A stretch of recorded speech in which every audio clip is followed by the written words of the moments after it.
Indian army में अगर आप जाने का सोच रहे हैं 2021 में, तो सबसे बड़ा बैरियर होता है आपके सामने फिजिकल, जो 100 नंबर का होता है। अगर आपने ये क्लियर कर लिया तो लगभग आप आधी जंग जीत जाते हो, और फिर आपको अपने मार्क्स रिटर्न में कवर करने होते हैं। तो आज हम मेनली बात करेंगे कि आपका फिजिकल में क्या क्या होता है, कौन से इवेंट होते हैं और किन नंबर के मार्क्स होते हैं। तो मेनली आपके 2 इवेंट होते हैं जिनके आपको मार्क्स मिलते हैं, जिसमें से 1600 मीटर की दौड़ होती है, वो 60 नंबर की होती है। अगर आपने फर्स्ट ग्रुप यानी एक्सीलेंट मारा तो आपके 60 में से 60 नंबर होंगे, और अगर आपने सेकंड ग्रुप मारा तो आपको 60 में से 48 नंबर मिलेंगे।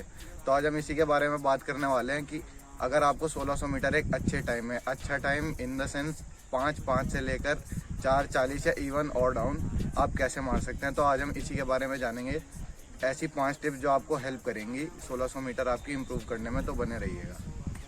तो पहली टिप आपकी है कि आपको अपना करंट फिटनेस लेवल पता करना है कि अभी आप कहाँ पे स्टैंड करते हो। बहुत लोग ऐसे गलती करते हैं कि जो धावक होते हैं जिनकी 5 डाउन 4:50 या 4:55 आ रही होती है, उनको ज्वाइन कर लेते हैं। उनको ज्वाइन तो आप कर लोगे, लेकिन आप 1-2 दिन उन्हें पकड़ के दौड़ भी लोगे, लेकिन होगा कुछ नहीं, आपको इंजरी हो जाएगी। फिर आप 1 दिन दौड़ोगे और बाकी के 10 दिन बेड पे पड़े रहोगे।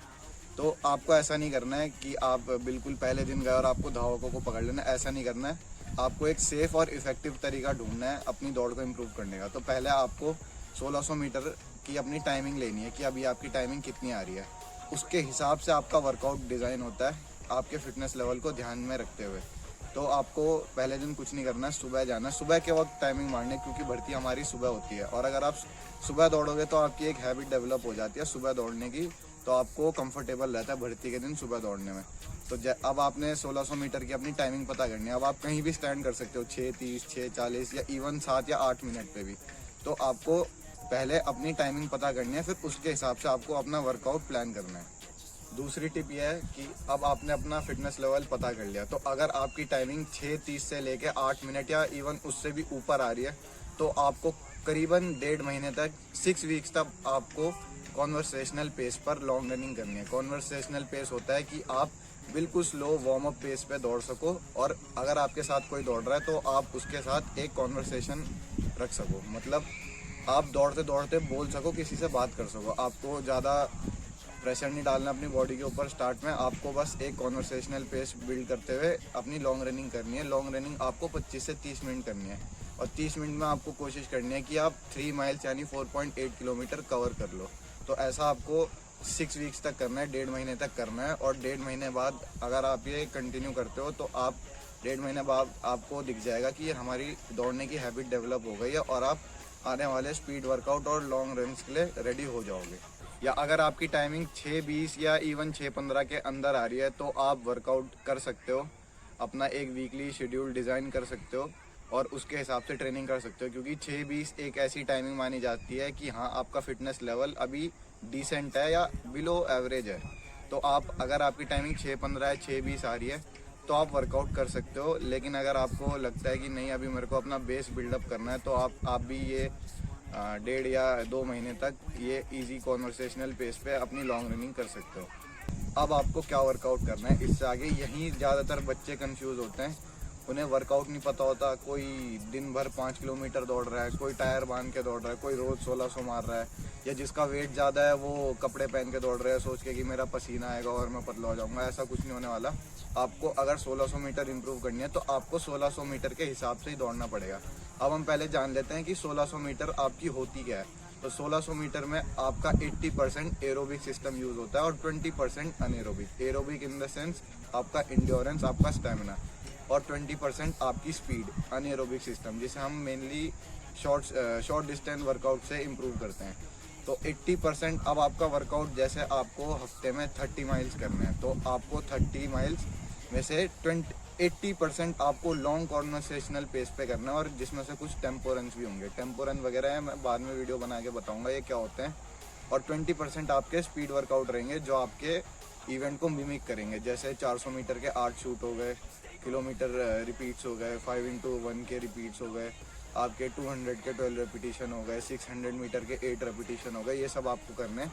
लेकिन सबसे पहले बेसिक आपको एक वर्कआउट रूटीन डिज़ाइन करना है, जिसमें आपको 30 माइल्स करना है, यानी कि 48 से 50 किलोमीटर अप्रॉक्स आपको 2 से 2.5 महीने करना है। ये आपका ऑफ सीज़न होगा। तीसरी टिप हमारी है कि आपको अपनी डाइट पे फोकस करना है। अब आप नॉर्मल इंसान नहीं हो कि जब मन करा आपने कुछ भी जंक फूड खा लिया। अब आपको पता ही होगा, बहुत लोगों ने बोला होगा ऐसा कि 80% डाइट होती है, 20% आपका वर्कआउट। ऐसा नहीं होता, 100% आपकी डाइट होती है और 100% आपका वर्कआउट होता है। अगर आपका इसमें से कुछ भी कम है, आपकी डाइट अगर इतनी है, वर्कआउट भी इतना है, तब आपको अपने वर्कआउट में इम्प्रूवमेंट मिलेगी। लेकिन अगर आपकी डाइट यहाँ है, वर्कआउट है, तो ये कोलैप्स कर जाएंगे। तो इसलिए आपको अपना वर्कआउट भी सही रखना है, डाइट भी सही रखना है। डाइट में हमें क्या खाना है, अब बहुत लोग बोलते हैं ओट्स खा लो, पीनट बटर खा लो, फलाना खा लो।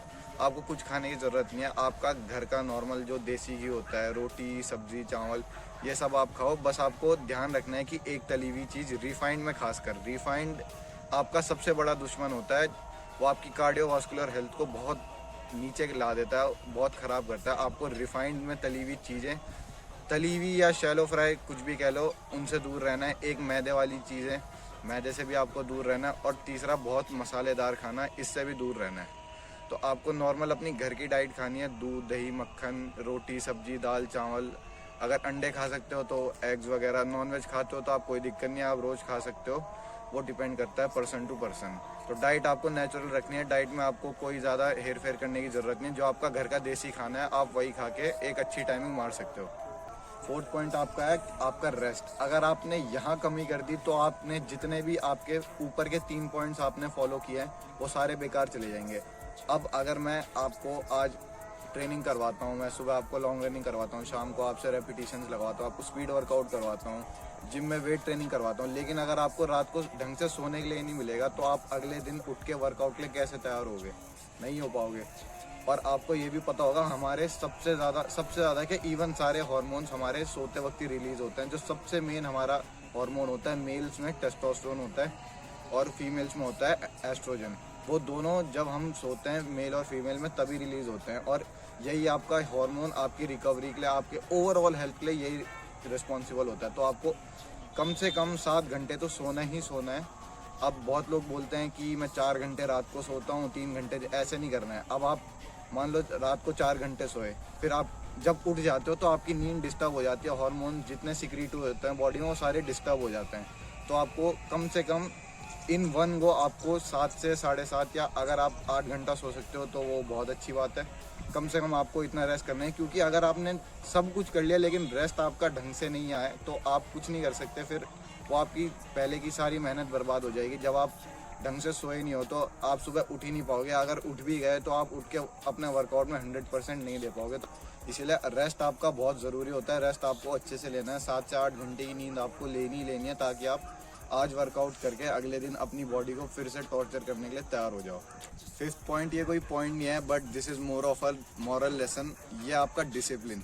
अगर आपने रेस्ट भी अच्छे से ले लिया, आपने डाइट भी अच्छी रखी, आप वर्कआउट भी ढंग से कर रहे हो, लेकिन अगर आप में डिसिप्लिन नहीं है तो आप वो ज़्यादा से ज़्यादा 4 दिन करोगे, 1 हफ्ते करोगे, 1.5 हफ्ते करोगे, फिर आप बस कर जाओगे। आप में डिसिप्लिन होना बहुत ज़रूरी है। बहुत बच्चे होते हैं ऐसे कि भर्ती की डेट आ गई, भर्ती में 1.5 महीना रह रहा है, 2 महीना रह रहा है, तो फिर मेरे पास आ जाते हैं दौड़ने। लेकिन 2 हफ्ते, 1 हफ्ते, 1.5 हफ्ते अच्छे से वर्कआउट करेंगे, फिर उसके बाद due to lack of discipline घर में बैठ जाएंगे या सुबह उठ नहीं पाते। फिर बोलेंगे शाम को यहाँ के कि मैं तो रोड पे लॉन्ग रनिंग करने चला गया था। तो यहाँ वही जीतेगा जिसमें डिसिप्लिन होगा। डिसिप्लिन से होगा क्या? डिसिप्लिन अगर आप में है तो आपको एक्सटर्नल मोटिवेशन की ज़रूरत नहीं पड़ेगी। डिसिप्लिन अगर आप में है तो रोज़ आप अपने आप बिना अलार्म के उठ के रोज़ जाके अपना वर्कआउट पूरा करोगे, अपनी डाइट अच्छे से लोगे, रात को अपना फ़ोन टाइम से साइड करके टाइम से सो जाओगे, जिससे आपको रिकवरी अच्छी मिलेगी और अगले दिन आप उठ के वर्कआउट करने फिर से जा सकोगे। इसलिए अगर आप में डिसिप्लिन ही नहीं है तो आप ज़्यादा से ज़्यादा 1-1.5 हफ्ता या 2 हफ्ता या 3 हफ्ता फॉलो कर लोगे वर्कआउट, उसके बाद आपकी मोटिवेशन ख़त्म हो जाएगी। मोटिवेशन सस्टेनेबल नहीं होती, डिसिप्लिन आप में अंदर से होता है। तो मोटिवेशन के पीछे नहीं भागना है आपको। आप चाहे अच्छा फील कर रहे हो चाहे बुरा फील कर रहे हो, आपको रोज़ वर्कआउट करने जाना है, और ये चीज़ आपकी डिसिप्लिन से आती है। अगर आप में डिसिप्लिन है तो आप आर्मी की दौड़ आराम से क्लियर कर दोगे। कोई बड़ी बात नहीं होती, 4:50, 4:55 या 5 मिनट की टाइमिंग मारना। बस आपको अपने आप को टाइम देना पड़ेगा। आपको कंटिन्यू रोज़ वीक बाय वीक आपको जाके वर्कआउट करना पड़ेगा। ज़्यादा से ज़्यादा 6-7 महीने लगते हैं एक अच्छी टाइमिंग यानी 5 मिनट, 4:55, 4:50, 4:40। अगर आपको ऐसी टाइमिंग मारनी है तो आपको सेक्रीफाइस तो करना ही पड़ेगा। अब या तो आप सेक्रीफाइस कर लो या आप मज़े ही कर लो। अगर मज़े करोगे तो फिर भर्ती में बाहर होते हुए अपना मायूस सा चेहरा लेकर आओगे, और सेक्रीफाइस कर लोगे, डिसिप्लिन रहोगे, तो वहीं अपनी छाती पे फर्स्ट ग्रुप का थप्पा लेकर बाहर आओगे। तो अगर आपको ये इन्फॉर्मेशन अच्छी लगी हो तो आप इस वीडियो को लाइक ज़रूर करना, और आपकी जो भी क्वेरी हो कमेंट करके बता देना। मैं अगली वीडियो उसी टॉपिक पे बनाऊंगा। और अब मैं वीडियोस यूट्यूब पे रेगुलर डालने वाला हूँ, तो आप चैनल को सब्सक्राइब कर लेना, क्योंकि अब बहुत कोचेज़ हैं जो ऐसी वीडियोस बनाते हैं, एक एक्सरसाइज कर लो, 2 एक्सरसाइज कर लो, टाइमिंग कम हो जाएगी। ये टाइमिंग कम करना कोई रातों रात की बात नहीं होती, जो आप 1-2 एक्सरसाइज करके कम कर लोगे। तो इसीलिए चैनल को सब्सक्राइब कर लेना, क्योंकि अब इस चैनल पे ऐसा कंटेंट आता रहेगा। आपकी 1600 मीटर, 800, 400, 200 जितने भी इवेंट होते हैं, या इवन जिम में आपकी स्ट्रेंथ ट्रेनिंग हो गई, उस सब से रिलेटेड इस चैनल पे कंटेंट आने वाला है। तो बने रहना चैनल पे। मिलते हैं अगले वीडियो में।